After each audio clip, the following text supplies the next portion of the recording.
नमस्कार साथियों, स्वागत है आपका रौनक मैथ क्लासेस में। जैसे कि अपने बीएसटीसी का टॉपिक चल रहा था, एक तो त्रिभुज किया आपने, चतुर्भुज किया, इसके बारे में इसकी विशेषताएं पढ़ी, त्रिभुज क्या होता है इसकी विशेषताएं, चतुर्भुज की विशेषताएं पढ़ी आपने। अब उनके क्वेश्चन देखते हैं अपने।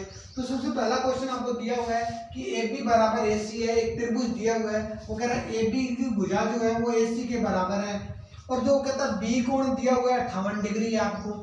तो आपको ए कोण फाइंड करना है कि ये कोण बताना है कितना होगा ये कोण। तो सबसे पहले अपने देखते हैं कि इस क्वेश्चन के अंदर इसका अगर हल लिखें अपने, तो सबसे पहले जो क्वेश्चन नंबर, इस क्वेश्चन को अपने देखें तो आंसर नंबर जो फर्स्ट है आपके पास, उसका जो आंसर आएगा फर्स्ट नंबर क्वेश्चन का वो क्या आएगा वो देखते हैं अपने। तो सबसे पहले अपने देखें कि जो ए बी भुजा है आपके पास वो गिवन दे रखी है आपको, किसकी है, AC की है। अगर ये भुजा बराबर होती है AC की त्रिभुज के अंदर, तो ये कंडीशन होती है कि जो B कोण होगा वो C के बराबर होगा।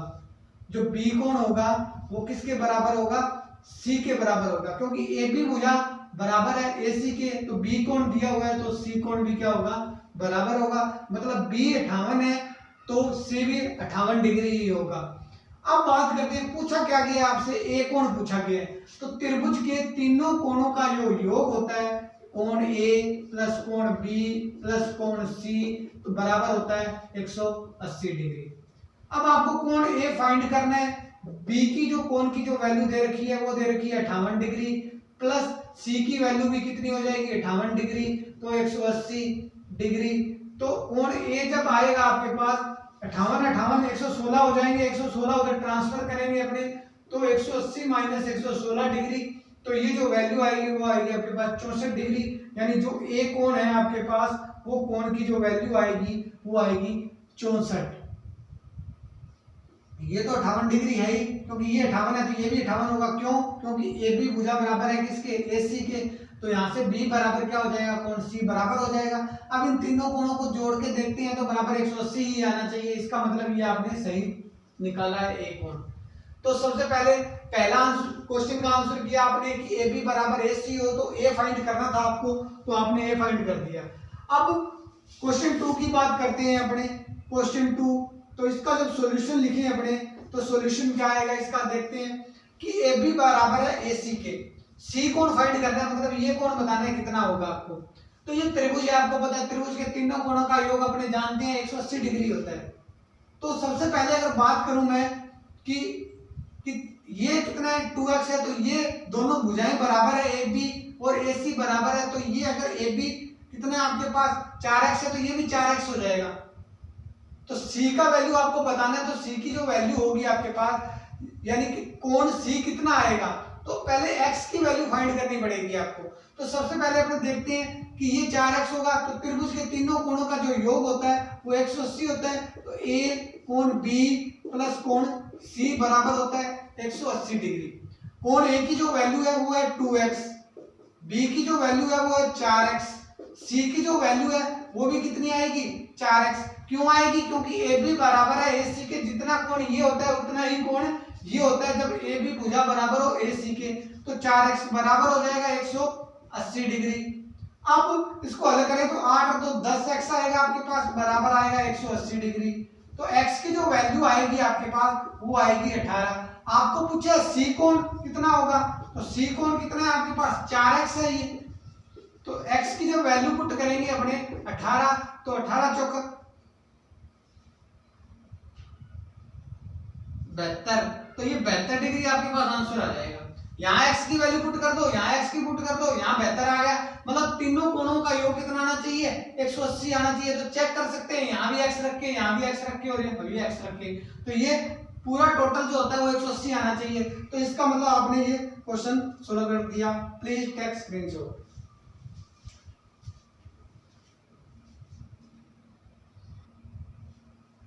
नेक्स्ट क्वेश्चन डिस्कस करते हैं अपने कि आपको एक त्रिभुज दे रखा है, ये भुजा दे रखी है 6 सेंटीमीटर, BC भुजा दे रखी है 6.9 सेंटीमीटर और AC भुजा दे रखी है 7 सेंटीमीटर। आपको क्या करना है, इस त्रिभुज के अंदर सबसे बड़ा कोण बताना है कौन सा होगा। तो त्रिभुज में सबसे बड़ा कोण पूछा है आपसे, कोण कौन सा होगा इसमें सबसे बड़ा कोण। तो सबसे इसमें चेक करने के लिए कैसे करेंगे अपने, जो कोण वो कोण सबसे बड़ा होगा जिसकी भुजा सबसे बड़ी है, उसके सामने का कोण जो होगा वो सबसे बड़ा होगा। तो सबसे बड़ी भुजा देखते हैं कौन सी है, ये 6.9 है, ये 7 सबसे बड़ी भुजा है। तो इसके सामने जो कोण है वो बी, वो कोण जो बी है वो सबसे क्या होगा, बड़ा होगा। और सबसे छोटा कोण की बात करें तो त्रिभुज में सबसे छोटा कोण, अगर सबसे छोटा कोण की अगर बात करूं मैं, तो जो सबसे छोटी भुजा है यानी ए बी सबसे छोटी है, इसके सामने का कोण सबसे छोटा होगा यानी कोण सी। ऐसा भी क्वेश्चन कई बार पूछ लिया जाता है। तो आपको फाइंड पता होना चाहिए कि सबसे बड़ी भुजा के सामने वाला कोण बड़ा होता है, सबसे छोटी भुजा के सामने वाला कोण छोटा होता है। तो अब बात करते हैं नेक्स्ट क्वेश्चन की। एक चतुर्भुज के कोण दे रखे हैं आपको 3:5, 3:5:9:13। इस चतुर्भुज के सभी कोण फाइंड करने हैं। तो चतुर्भुज के ये चतुर्भुज होता है, ये मान लेते हैं ए है, ये बी है, ये सी है और ये डी है। ये कोण आपको मान लेते हैं कि 3x है, ये आपके पास कोण 5x है, ये कोण आपके पास 9x है और ये कोण आपके पास 13x है। तो चतुर्भुज के सभी कोणों का जो योग होता है वो होता है 360 डिग्री। अगर इन तीनों कोणों को अपने चारों कोणों को जोड़ दें अपने, तो चतुर्भुज के चारों कोण, इसका सॉल्यूशन करते हैं। चतुर्भुज के चारों कोणों का योग 360 डिग्री होता है। तो चार आपको कोण दिए हुए, कौन कौन से, एक तो 3x दिया हुआ है, 1 + 5x दिया हुआ है अनुपात, तो इसको x मान लेंगे। ये हो जाएगा आपके पास 9x, ये हो जाएगा आपके पास 13x, बराबर आएगा 360 डिग्री के। तो इनको जोड़े अपने, तो ये बन जाएगा आपके पास 13 और 9 22, 22 और 5 27, 8 8 और 9 17, 17 और 13 27,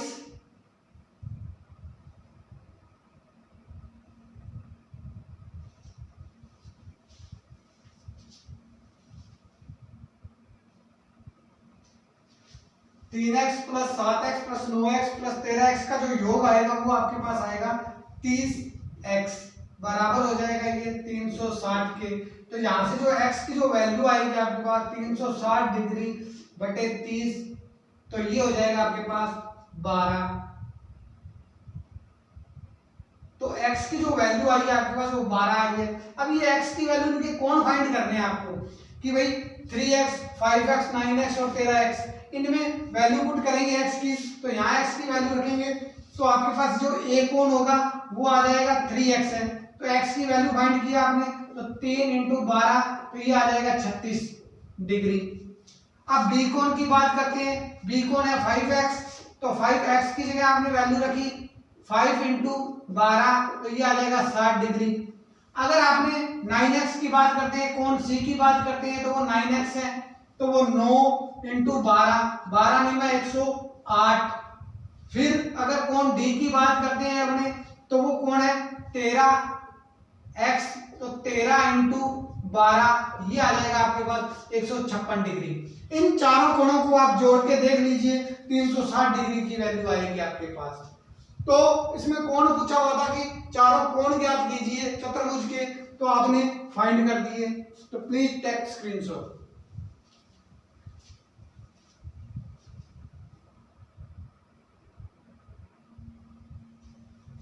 नेक्स्ट क्वेश्चन डिस्कस करते हैं। क्या कोण 110, 80, 70 और 95 डिग्री किसी चतुर्भुज के कोण हो सकते हैं?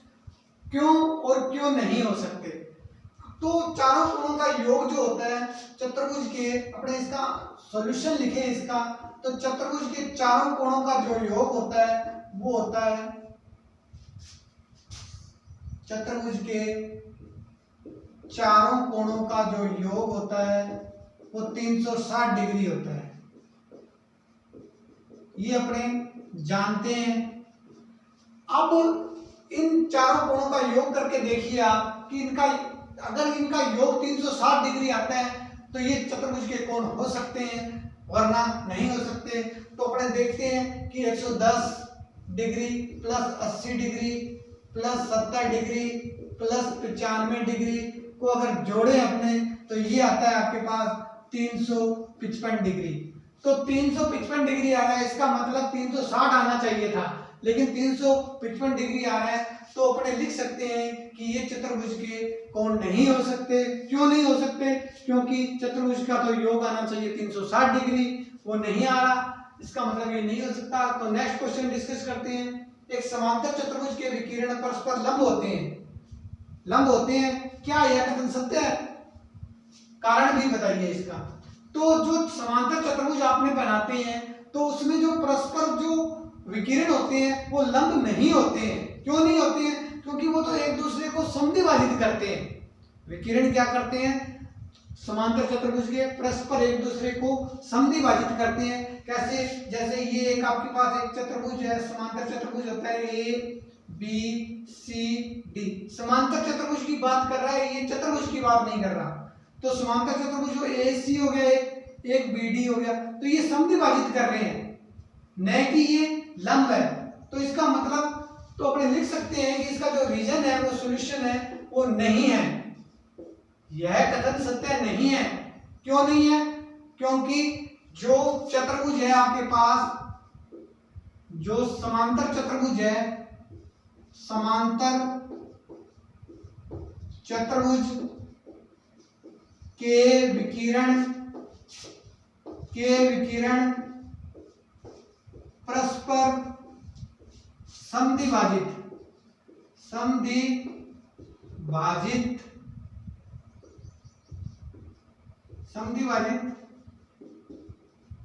होते हैं। मतलब विकिरण आपस में समद्विभाजित होंगे, लंब नहीं होंगे। तो नेक्स्ट क्वेश्चन की बात करते हैं। समांतर चतुर्भुज एबीसीडी आपको दिया हुआ है, विकिरण दिए हुए हैं एसी और बीडी। एसी और बीडी ये विकिरण है, ओ पे ये समद्विभाजित हो रहा है। ओ ए आपको दे दिया 3 सेमी, ओ ए आपको ये जो भुजा दे दी, ये दे दी 3 सेंटीमीटर, यहां से लेकर यहां तक की जो भुजा आपको 3 सेंटीमीटर दे दी है। और ओडी आपको दे दी 2 सेंटीमीटर, ओडी यानी ये दे दी आपको 2 सेंटीमीटर। अब आपको पूछा क्या है इसने कि एसी फाइंड कीजिए और बीडी फाइंड करना है आपको। तो एसी पूरा विकिरण, बीडी ये पूरा विकिरण फाइंड करना है आपको। तो मैंने आपको समांतर चतुर्भुज जब आपको पढ़ाया था तो उसमें मैंने आपको बताया था, इसकी प्रॉपर्टीज बताई थी मैंने आपको, इसकी विशेषताएं क्या क्या समांतर चतुर्भुज विशेषताएं रखता है। तो एक ये भी विशेषता बताई थी मैंने कि अगर ये विकिरण ए से लेकर ओ तक विकिरण है, इससे आगे का जो विकिरण होता है वो इसका डबल हो जाता है, यानी 3 + 3 हो जाएगा, यानी 6। अगर ये पूरी भुजा 6 होती है तो ये आधी भुजा कितनी हो जाती है? 3 हो जाती है, यानी ये इतना पार्ट जो होगा वो 3 हो जाएगा। तो अब इसका मतलब ये 3 है तो ये डबल हो जाएगी, यानी 6। ये 2 है तो ये डबल कितनी हो जाएगी? 4। तो कहने का मीन्स यही है कि एसी जो निकालोगे वो, तो एसी जो अपने फाइंड करते हैं तो वो हो जाती है 2OA। तो OA की जो वैल्यू है आपके पास वो है 3, यानी ये जो वैल्यू हो जाएगी आपके पास AC वो हो जाएगा आपके पास 6। अब बात करें BD की, जो BD है आपके पास वो होगा 2 × OD के, तो 2 × 2 बराबर आ जाएगी 4 सेंटीमीटर। तो कहने का मीन्स यही है कि ये जो पूरा 6 है तो आधी 3 हो जाती है, हाफ पूछते तो पूरा दे देता ये 6, तो ये पूछता तो अपने कह देते हैं ये हाफ होती है 3 हो जाती। ये अगर पूरा देता 4 तो ये हाफ हो जाती है। अगर इसने अब इतनी भुजा दे दी आपको तो ये पूरी निकाल देंगे डबल करके, तो इसको डबल कर दिया। तो इस प्रकार आप इसको सोल्व कर सकते हैं अपने।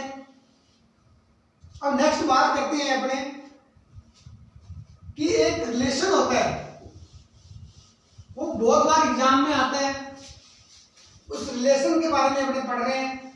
मैं आपको बता रहा हूं कि जो रिलेशन होगा वो एक तो क्षेत्रफल के अंदर होता है, एक आयतन के अंदर होता है और एक भुजाओं में एक रिलेशन होता है कि यहां होगा भुजाएं,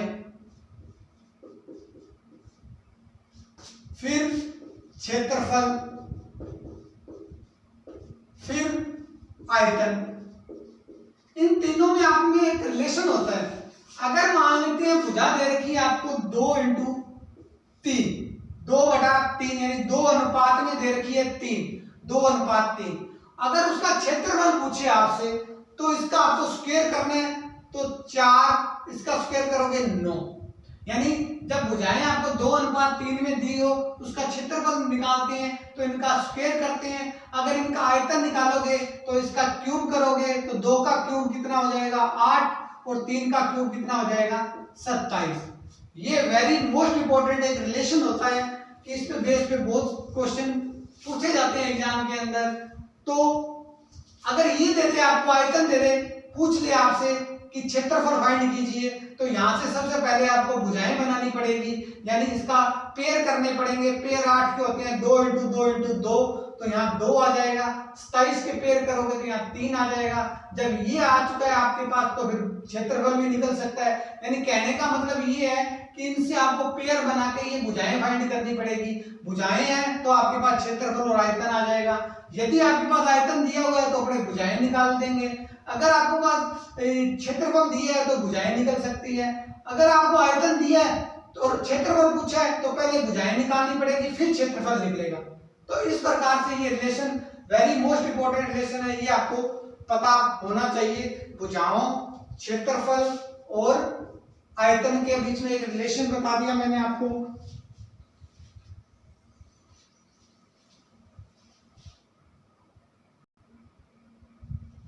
नेक्स्ट क्वेश्चन डिस्कस कर रहे हैं। एबीसीडी एक समलंब चतुर्भुज है आपके पास, जिसमें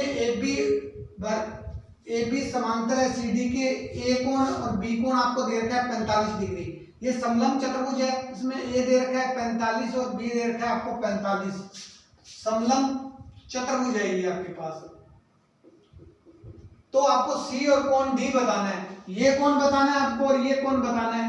तो सबसे पहले अपने जानते हैं कि आपको A और B गिवन जो है वो गिवन है। तो अगर इसका सॉल्यूशन लिखे अपने कि कोण A और कोण B जो है वो 45 डिग्री के आपके पास। आप अपने तो ये जानते हैं कि भाई A प्लस D जो होता है वो 180 डिग्री का होता है। B और C होते हैं, उनका योग कितना होता है 180 डिग्री होता है। तो अपने लिख सकते हैं कि कोण A प्लस कोण D बराबर होता है 180 डिग्री के। ये अपने जानते हैं। अब A और D इनमें से एक कोण आपको दिया हुआ है, कोण A की वैल्यू आपको 45 डिग्री दे रखी है, तो यहाँ मैं 45 रखूं तो यहाँ 45 डिग्री प्लस कोण D बराबर हो जाएगा 180 डिग्री। अगर मैं 100 ट्रांसफर कर दूं तो ये 180 डिग्री माइनस हो जाएगा 45 डिग्री, तो ये जो वैल्यू आएगी वो आएगी 135 डिग्री। यानी जो D कोण होगा वो आपके पास कितना आएगा 135 डिग्री। अब बात करते हैं C कोण के लिए। C कोण के लिए वही आपको करना है, इन दोनों कोणों का योग जो होता है वो 180 डिग्री होता है। तो अपने लिख सकते हैं कि कोण B प्लस कोण C का जो वैल्यू होती है वो 180 डिग्री के बराबर होती है। अब आपको B कोण दिया हुआ है 45 डिग्री प्लस कोण C बराबर होगा 180 डिग्री। तो कोण जो C की जो वैल्यू आएगी इसको जब ट्रांसफर कर देंगे तो 180 डिग्री माइनस 45 डिग्री तो बराबर हो जाएगा ये 135 डिग्री के। तो ये भी कितना आएगा आपके पास 135 डिग्री। तो कहने का मीन्स ये है कि एक आपको समलंब चतुर्भुज दिया हुआ था जिसमें AB समांतर है किसके CD के। जब ये समांतर होती है तो ये कंडीशन जो होती है वो इनका दोनों का योग कोणों का होना चाहिए 180 डिग्री। तो 180 डिग्री अपने लगा के इनकी वैल्यू निकाल देंगे। तो इसी टाइप आपने समांतर चतुर्भुज में भी ये कंडीशन पढ़ी थी कि इन दोनों का कोणों का जो योग होता है वो 180 डिग्री होता है। तो प्लीज चैनल को ज्यादा से ज्यादा लाइक करें, सब्सक्राइब करें और शेयर करें। Have you nice day. Thank you.